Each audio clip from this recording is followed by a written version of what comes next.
Well, howdy. Here's a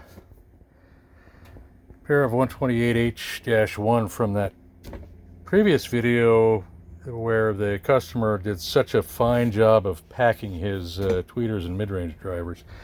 These come out of, I believe they're 120 Ti JBL systems. There's the date code that it was manufactured, which looks to be February 85, I guess.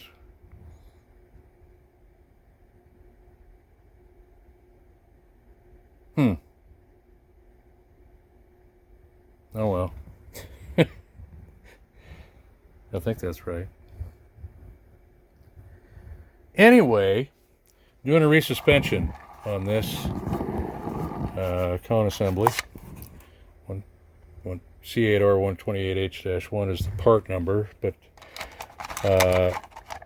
just kind of showing the detail on why I do a resuspension and not just a foam surround, because it allows me to prep the cone, take all of the old adhesive off, so the new surround will actually stick to the cone, because I see so many where a lot of foam is left behind and the surround doesn't stick to the cone. So this is just thorough details.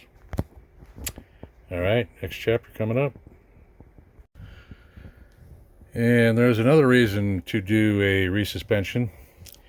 It makes it easier. These are the old lead wires that came off of it, so you can see they're kind of oxidized. And you know, they get hot, they get oxidized, so this allows to be able to put fresh new ones on there without too much trouble. All right, details. All right, this 128H-1 that I'm doing a resuspension on, the frame is prepped for the reinstallation of the cone assembly. The cone assembly has the new spider and the new surround and new lead wires, so it's going to be as good as almost new. All right, stay tuned. All right, the pair of 128H's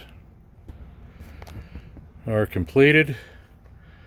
I adjusted the moving mass so both of them are exactly matched to the gram.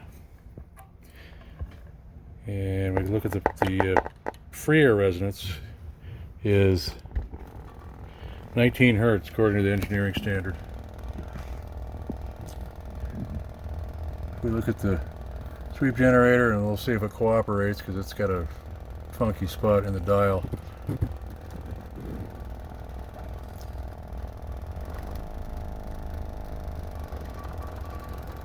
We go below 20 hertz. See the current draw goes up. We go above 20 hertz. We're at about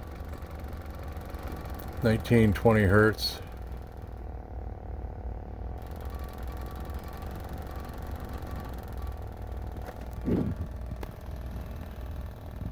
We're right in the neighborhood. You go above 20 hertz, starts to rise. So this is good.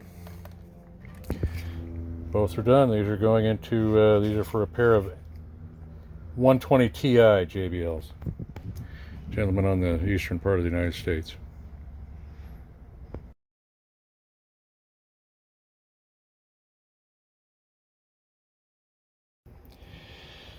Well, howdy. Here's the 104H mid-ranges from that pair of 120 Ti set of drivers I'm working on.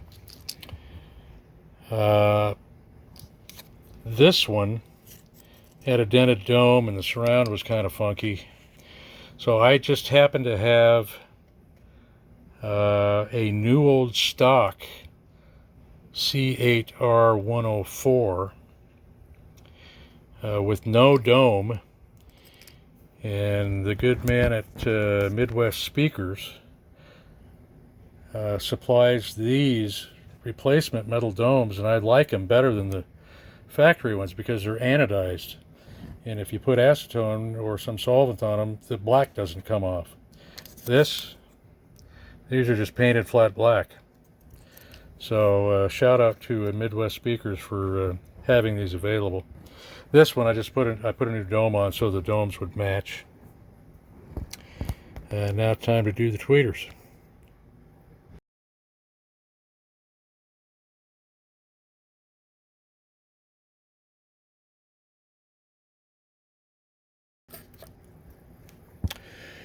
All right, here's another pair of 044 Ti's. These are in the 120 Ti system. This is a typical service issue with these. This damping pad rots and needs to be replaced because it compresses, it rots, and it starts to migrate into the voice coil gap. And you don't want that to happen. So I got a pair of these to do. There's the housing for it. And I'm going to make this brief. That's all I'm going to do. I'm just going to show one of them. But there's a pair to do. All right, thanks. And then I think I'll just wrap up this video because it's probably long enough. 128H-1 resuspension. 104H.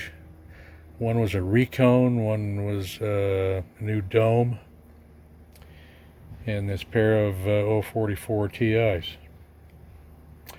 All right, see you later.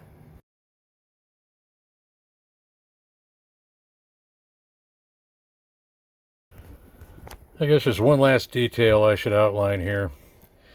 This rubber O-ring has a tendency to rot. And it falls apart just like that. Pulling it apart with one hand, but you can see it just breaks apart. So I've got some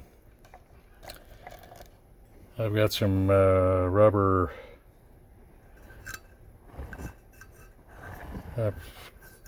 cording, piping, whatever it's called, to put in here.